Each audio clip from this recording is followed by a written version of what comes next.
মুক্তিযোদ্ধারা রাস্তায় নেমেছেন। আপনারা একটা কথা আমরা জানি যে স্বাধীনতা অর্জন করা যত না কঠিন, স্বাধীনতা রক্ষা করা তার চেয়ে আরো বেশি কঠিন। আমাদের স্বাধীনতা আজকে যেই দিকে চলে যাচ্ছে, আমরা মনে হয় না আমরা স্বাধীনভাবে স্বাধীন জাতি হিসাবে বাঁচতে পারবো। আপনারা যদি সেই স্বাধীনতাকে রক্ষা করতে চান, আপনারা যেইভাবে রাস্তায় নেমেছেন, আমি আর ঘরে বসতে পারি নাই। আমার 7 বছরের নাতিন 3 দিন আগে আমাকে বলে, দাদা তুমি একজন মুক্তিযোদ্ধা, এখন কিভাবে ঘরে বসে আছো? সেই জাতিদের ইয়েত উদ্বুদ্ধ হয়ে আজকে আমি তোমাদের সাথে উন্নতি করতে দেওয়ার জন্য আমি এখানে উপস্থিত হয়েছি।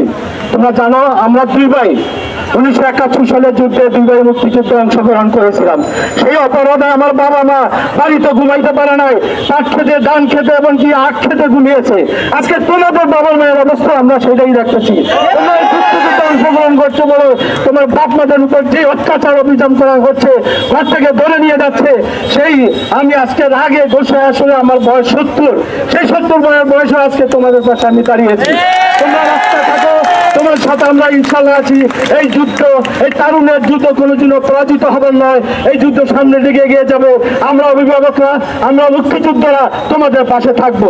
এক্ষেত্রে আমি একটা অনুরোধ করবো, যারা বাংলাদেশের প্রকৃত মুক্তিযোদ্ধা আছেন সকল ভাইকে বলবো, আপনারা যারা পরিচিত মুক্তিযোদ্ধা আছেন, আপনারা এই মুহূর্তে রাস্তায় নেমে আছেন, আমার এই ছেলেদের, আমার নাতিদের, আমার সন্তানদের পাশে দাঁড়ান, তাদেরকে সাহায্য করেন।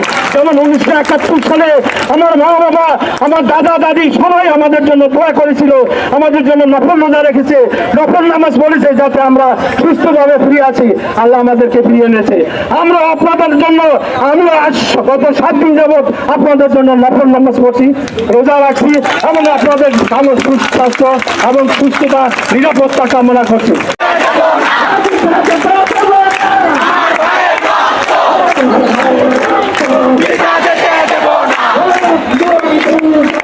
টাকা